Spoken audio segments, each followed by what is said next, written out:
Pemirsa QTV, kita lanjut lagi dalam acara CEO Reference. Kita akan segera masuk ke dalam inovasi yang dilakukan oleh Dr. I. Gedewanten. Pak I. Gedewanten, pada saat Anda melakukan inovasi ya, membran tersebut, apakah sebenarnya Anda ini melakukannya berdasarkan kebutuhan dari customers atau memang itu bidang yang Anda tekuni, sehingga itu waktu Anda menekuni bidang tersebut menemukan sesuatu, kemudian merasa oh mungkin ini dibutuhkan oleh masyarakat, kemudian disurvei apakah benar ini dibutuhkan masyarakat. Ujungnya di mana Pak? Apakah ujungnya itu Bapak melihat dulu apa kebutuhan di masyarakat atau memang bidang interest Bapak di sana sehingga Bapak mendalami sehingga kemudian menemukan sesuatu yang berguna, kemudian dilihat apakah applicable atau tidak? Gimana Pak? Ya, saya kira banyakkan orang meneliti memang dari pasar ya inputnya. Jadi dari kebutuhan dulu baru kita meneliti itu. Banyakkan demikian. Banyakkan demikian. Yang Bapak lakukan pada? Iya, saya kira juga itu, tapi aspek penemuannya kan tidak di sana. Oke. Itu kan proses saja ya, saya kira ya. Aspek penemuannya mungkin lebih teknikal lagi sifatnya. Oke. Mungkin Bapak bisa ceritakan penemuan Bapak yang membran ini, ya, bagaimana proses Bapak menemukan membran ini, dan membran ini apa sih yang kelebihannya dibandingkan produk yang ada, Pak? Membran itu saringan sebetulnya. Jadi saringan, cuman saringan yang halus. Yes. Jadi halus yang bisa nyaring itu molekul bahkan sampai ion sekalipun gitu. Jadi tapi itu bukan penemuan saya. Penemuan saya itu adalah bagian dari itu sebetulnya. Bagian dari jadi ya itu dulu memang diawali pada saat saya dulu S3 gitu. Jadi memang hasil penelitian S3 saya itu dipatenkan di Eropa, di Amerika. So what is exactly you punya innovation, Pak? Ya, jadi dulu itu memang related ke filtrasi untuk bir gitu ya, produk-produk bioteknologi gitu ya. Terus kemudian juga klarifikasi minuman begitu ya. Nah, karena teknologi lama itu kan kemungkinan pada saat itu memang akan segera artinya itu tidak diizinkan operasi karena mungkin adanya limbah dan lain sebagainya, dan juga tidak ekonomis juga memang. Tapi akhirnya teknologi ini mampu menjawab. Kurang lebih kira-kira demikian. Gitu ya Pak ya. Mungkin kita ada beberapa gambar dari penemuan dari Pak Gedewanten. Mungkin Bapak bisa jelasin Pak, itu gambar apa ya Pak itu Pak? Iya, saya kira ini setelah saya pulang ke Indonesia, tapi anyway, yang pada saat dulu mungkin bukan itu dulu, lebih related ke persoalan industri. Kalau ini memang persoalan lain ya, medis ya. Saya kira ini dulu yang pernah saya rancang untuk ginjal masa depan gitu ya. Jadi ini itu konsep untuk membuat hemodialiser yang baru, di mana nanti itu darah itu tidak terlalu banyak gesekan gitu ya dengan ini. Jadi terus kemudian juga ada beberapa kelebihan di sini itu. Jadi kalau kita mencuci darah kita dengan membran gitu ya, itu salurannya itu kan kecil sekali ya. Jadi nanti dia masuk ke saluran itu tuh mengalami gaya geser yang cukup keras gitu ya, sehingga lambat laun darah akan rusak gitu ya. Nanti si penderita penyakit gagal ginjal ini dia akan mungkin kena penyakit yang lain gitu ya kalau dia terus menerus cuci darah. Nah, teknologi ini bisa menghindarkan hal itu gitu ya. Nah, di samping itu juga dia bekerja dengan lebih efisien, cuman lebih sulit membikinnya gitu ya. Nah, terus memang ini tidak dipatenkan. Yang dipatenkan yang satunya lagi, yaitu alat untuk reuse ya. Nah, bedanya alat ini dengan existing yang ada sekarang, kalaupun ini paten sebetulnya sudah tahun 98 ya, sudah 10 tahun yang lalu gitu ya. Jadi yang harus dilakukan dalam reuse artificial kidney atau hemodialiser ya, bahasa ini itu bukan pengembalian priming volume, tapi pengembalian koefisien ultrafiltrasi. Karena priming volume dikembalikan 100% sekalipun, itu sebetulnya penyakit itu akan sangat prone ya terjadi, karena memang yang sebetulnya bekerja pada saat proses cuci darah itu adalah koefisien ultrafiltrasinya. Jadi koefisien itu yang pertama ya. Jadi nanti itu efektivitas hemodialisis itu nggak akan berkurang. Kalaupun priming volume kembali 100%, kalau koefisien ultrafiltrasinya tidak kembali. Nah, kalau koefisien ultrafiltrasi tidak kembali, dia artinya apa? Ada pori yang blok. Yang artinya apa? Ada kontaminasi di sana. Itu yang lambat laun akan sangat berbahaya. Ini yang sebetulnya dari dulu tidak pernah nyambung gitu. Sehingga mesin-mesin kalaupun yang ada sekarang diterima, Pak, ya? bukan tidak diterima, tetapi memang mesin yang ada sekarang kan hanya mengembalikan koefisien ultrafiltrasi. Tapi kita bahkan sudah 10 tahun lalu mengintroduce ini. Jadi ini yang mendasar sekali. Kalaupun ini sebetulnya diomongin berapa kali pun tidak akan nyambung lah gitu. Karena memang praktiknya kan lebih mudah mengembalikan priming volume dibandingkan dengan koefisien ultrafiltrasinya. Jadi maksudnya Bapak sekarang hemodializer di reuse memang, tapi hanya dengan basis pengembalian priming volumenya. Jadi penemuan Bapak ini marketability-nya sampai sekarang masih mengalami hambatan gitu, Pak, ya? Iya, saya kira begitu karena 2 faktor saya kira. Jadi memang faktor pasarnya juga dan faktor sayanya juga saya kira. Faktor Bapaknya kenapa?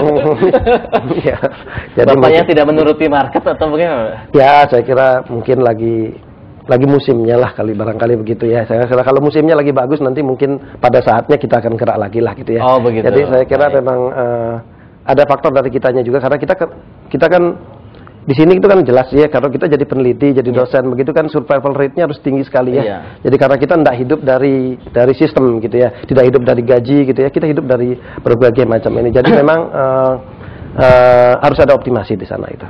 Pak, kita diskusi sini ini kan kita belak-belakan aja, Pak, ya. As inovator, Pak, ya, yang kita lihat seringkali seorang inovator, orang yang intelek itu dan art gitu ya, seringkali kan pokoknya apa yang saya mau saya lakukan ya, pokoknya saya mau menemukan ini saya lakukan untuk menemukan ini, masalah laku atau nggak laku saya nggak begitu peduli begitu. Jadi apakah ada perasaan seperti itu juga, Pak, di dalam kalau saya nggak terlalu karena memang ada beberapa, saya mungkin punya beberapa paten, mungkin lebih dari 10 ya, saya kira ada belasan paten begitu. Sebagian tidak komersial, tapi sebagian ada yang relatively komersial gitu ya. Kalaupun juga yang banyak komersial tidak saya patenkan gitu ya ininya itu. Jadi ada begitu, itu karena masalah teknikal aja nanti itu, karena lebih gampang begitu daripada begini gitulah, kurang lebih kira-kira demikian pertimbangannya. Tapi umumnya yang theoretical backgroundnya itu sangat heavy begitu, itu umumnya nggak komersial tuh. Mungkin lebih dasar fasenya, Pak, ya. Iya, jadi begitu ini. Mungkin kita ajak pada peserta sini juga untuk berdiskusi. Kita punya satu figur inovator yang sudah dikenal oleh masyarakat Indonesia, yaitu Dr. Bun. Dok, boleh nggak kita mendapatkan pendapat dari dari Dr. Bun? Kenapa Indonesia ini boleh dibilang sangat rendah inovasinya? Mungkin sebenarnya bukan inovasi yang rendah, tetapi inovasi yang bisa jadi bisnisnya yang rendah gitu, Pak. Atau memang secara keseluruhan inovasi di Indonesia ini rendah, Dr. Bun? Salah satu sebab utama kenapa inovasi rendah di Indonesia, dana penelitian terlalu rendah. Dana yang dikeluarkan untuk penelitian seperti baru saja dikasih tahu sama Menristek, hanya 0,06% daripada GDP kita. Kalau di luar negeri sampai 3% diberikannya. Dan kebetulan saya baca Battelle report di situ. Dana penelitian seluruh dunia kira-kira 1,2 triliun dolar. Jadi GDP dunia itu 50 triliun dolar. Dan penelitian di Indonesia tahun 2008 kira-kira 1,5 triliun rupiah, artinya 150 juta dolar kira-kira. Sedikit sekali itu. Dan dana ini kemudian diberikan kepada universitas dan lain-lainnya. Tapi mereka kalau di universitas, maaf saya kerjanya di universitas itu penelitian itu hanya untuk paper ya, karena kerjasama sama industri kurang sekali. Ini yang saya kira perlu sekali kerjasama sama industrinya. Jadi tadi Pak Wetten mengatakan sudah menemukan suatu membran untuk proses membran. Alangkah baiknya ini dikomersialize. Setahu saya untuk gagal ginjal sekarang itu kalau nggak salah ya, ada 20.000 pasien yang membutuhkan cuci darah ya, atau mungkin lebih. Dan Dan yang mampu membelinya mungkin hanya 10-20%. Ya. Lain-lainnya akan meninggal, ya, karena nggak mampu membayarnya. Jadi kalau sekarang bisa dibikin di dalam negeri, saya kira akan menolong sekali karena biayanya akan turun sekali. Dan saya pernah baca bahwa salah satu penemuan dari Pak Wenten itu adalah bisa dipakai sampai 8 kali, 10 kali kalau nggak salah. Ya, inilah. Sini. Ya, itunya. Ya. Jadi itu salah satu inovasinya karena bisa diulangin pemakaiannya. Terutama pada pasien-pasien yang pakai alatnya itu sendiri. Kalau dipakainya buat pasien lain, bahaya. Tapi kalau dipakainya buat pasien sendiri, diperbolehkan. Oh ya. Jadi ini yang saya kira menolong sekali untuk nanti menurunkan biayanya, Iya. sehingga tadi pasien 20-30 ribu yang perlu cuci darah bisa afford it, Iya. ya, mereka mampu membayarnya. Betul. Ini, dan kembali lagi saya ada selalu mengatakan Indonesia ini memang serba susah. Ya, serba susahnya apa?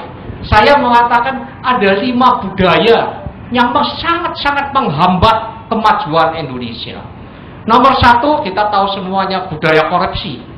Ini mesti benar-benar diberantas. Ya, nomor 2 adalah budaya mempersulit. Ini kuat sekali, saling mempersulit. Ya, ini yang menyebabkan tidak maju-maju. Kita minta KTP dipersulit. Iya, kalau bisa dipersulit kapan lebih gampang gitu ya. Segala-galanya dipersulit. Nomor 3 adalah saya tekankan NATO, Pak. No action, talk only. Ini menghambat sekali. Kita banyak bicara, tetapi tidak ada yang terlaksana. Keempat, budaya lainnya yang saya kira itu alon-alon asal kelakon. Nah, itu juga nggak benar, ya. Sedangkan sekarang perlu sekali segalanya harus cepat. Yeah. Dan kelima yang kita juga sering lihat, minta-minta. Budaya minta-minta, mulai dari pusat, pemerintah pusat dan sebagainya selalu minta World Bank, minta Indonesia budaya mandiri, ya, swadaya, minta, tapi berusaha sendiri semuanya. Iya. Nah, ini saya kira inovasi menurut saya sangat-sangat penting supaya semuanya akan bisa jalan. Jadi salah satu faktor terbesarnya adalah budget ya dok ya, uang ya. Gimana kita bisa mancing ikan kalau beli umpannya kita nggak mau memberikan uangnya gitu dok ya. Jadi kalau kita mau dapat ikan banyak ya kita mesti beli umpan lebih banyak lah begitu dok ya. Nah nanti di segmen berikutnya kita akan tanya kepada Dr. Wenten, duitnya dari mana sih penelitian gitu ya.